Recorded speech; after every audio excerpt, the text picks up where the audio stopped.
Abụ m nwata nwoke gụsịala akwụkwọ wee join ya papa m n'ọfịs na kọmpini ebe ọ na-alụ ọrụ. So mụ na ya na-agba wee lụba, ịghọtago? Mana mama m mụrụ ụmụ ise o. N'ime ụmụ ise afọ mụnwa bụ diọkpala. Mama m so papa m wee build this company. So luzie ka ụmụaka gbakabali aka, o wee na-anụ ụlọ wee nọzialụ. Ịghọtago? Mama m adị abịazi company na-eto o si abịa duto na aka na-akwụ ya allowance from that company. Ịghọta na ọ na-enodo ụmụaka anya. So ka mma m nedosiala ụmụaka anyị magolu anyị niile agbagotego nọ ndị obele bụ ife fọzilini.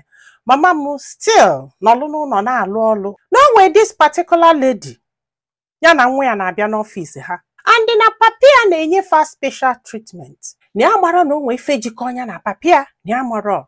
Until one day, papia bịara ọlụ ya wee jee n'ọfịs papia wee nọlụ.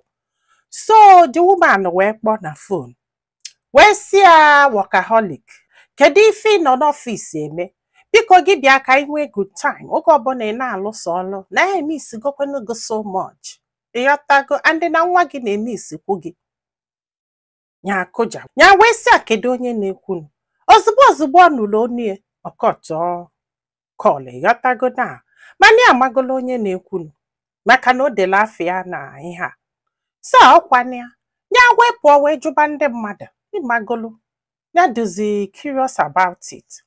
So enye nwoke wee si aso na ọ mara na fa na-eche mbọsị ọ ga-ama ka amala ife ọ ga-ekwu. Wee detail oli ya si ya na ife a bụ nwunye papia o. Na ọ nụlị anụ o. And na gịnị mere na ọ bụtali ofu nwa nwaanyị bụ nke anụnwa na-alụ na department dị otu.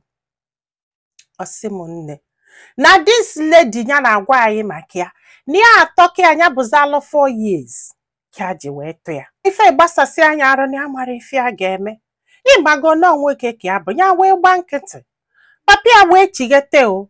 Na ya gbara ma the lady ọ gwara papia ma ọ gwara papia maybe ọ gwara ọ na-achọ ka ọ mara ife a ga-ekwu. So no one day papia do not happy after ka ha make a lot of profit imagonu. So nya wee jụba papia wee si ya na onye dị otu kpọrọ ya bọsị dị otu and ndị emego investigation wee malụ na nwunye gị ka ọ bụ na ịmụọli ofu nwa nwaanyị.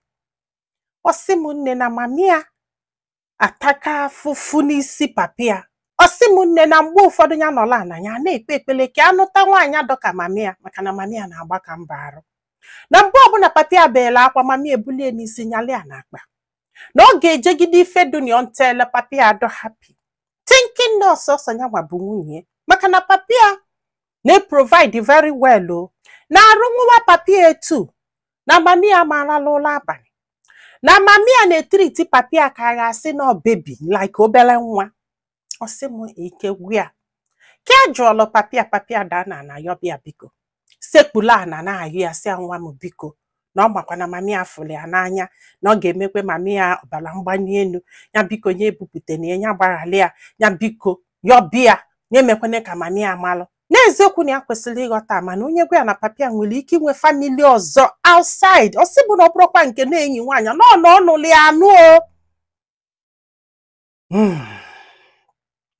Papia wee tinyekwa wee si ya nya malụ na ọnya nwe this company na ọnya nwa nwunye and ya chetekwe na ya nwere other boys and ya makwalụ nọọsụ ofu nwa nwaanyị ka ọ mụọlị ya. Ịghọtago nya gwa na mami anya happy like that na obele ogo take over na with time goes on na ọ ga-aghọta ije nwoke. Ọ sị m nne n'ike kwụọla ọtọ gwa ya na ya mara ife a ga-eme na ebele mami emegbugo ya nọla na na-ene mami anya ya na-enwe mwute. Who knows ihe papia ga-ede na well about this company. Mami a wee na-agba mbọ na-akwụghalị. N'eziokwu na ya bụ nwoke mana mami azụrụ ya ọfụma na ya dị ezuzu. Na ya dị achịla aka na-aba nwunye n'ọnụ n'ife papia mere ajọka. N'ife dozialị akịta bụ onye gwa mami a ka onye agwa na mami a. Regardless na papia ji idea wee tre si ya ya makwalụ na ọnya bụ diọkpala. Na ya nwekwala other boys. Ya malụ na ọnya nwa ga-enwe company na obele oge kịta anụnwa. We take over. Na ọ fọrọ obele ife ka ọ ghọta ije nwoke. Ife a bụ little tray ịghọta na. Ọ sị ma na ebele mami a na-emeli ya. Na mami a mesịa malụ na ya maara. Na ya ma forgive onwe maka na ya afọka mami a n'anya. Ma ọ bụ ụmụnne emesịa malụ na ya maara. Fa ga forgive kwe. Osi mi fuka this woman, no this woman ka na respect is in office. No this woman ka na akpọ nwunye oga. N'ife okwuola de etinye ọnụ ya na nwa ya nwanyị. Mami anọlụ n'ụlọ wee na-alụ ife mami a na-alụ bugogwo 24/7 mami a na-alụ ọlụ. Adịna mami nwere ike ịbịa n'ọfịs ma okwugo. Bọsọ bụ na mami a ga-abịa n'ọfịs, everybody maara na mami a ga-abịa. Edobe dị ọnọdụ ọbịa nọsi ọ na. N'ihe anụnwa bụ reason papi a ji enyere mami a special treatment each time ọ ga-abịa. Akụọnya akụọ ịmagolu kwuo ni amọrọ. Chai! Ike gwụrụ. N'ife achọ na ịma kịta bụ ụmụnne m. Onye gwa mami a regardless ihe papi a na-akọ. Ka onye hapụba. N'eziokwu na ya bụ adult. Ịmagonu obere nwa adult ka ọ bụ mana ya ka nọ na 20s ye. Ya mara ife a ga-eme o. Chai! Mana ndị anụwa ga-abụ na nwaanyị ga-etinye ife niile fajibụlọ mmadụ just to make you happy. Ịma ga-ejo. Obugodo na ịtụbalị ime kedu ife iji anụba ya anụba. Bọsị nwaanyị a ga-ama na onwe second wife bụ bọsị ọ ga-anwụ.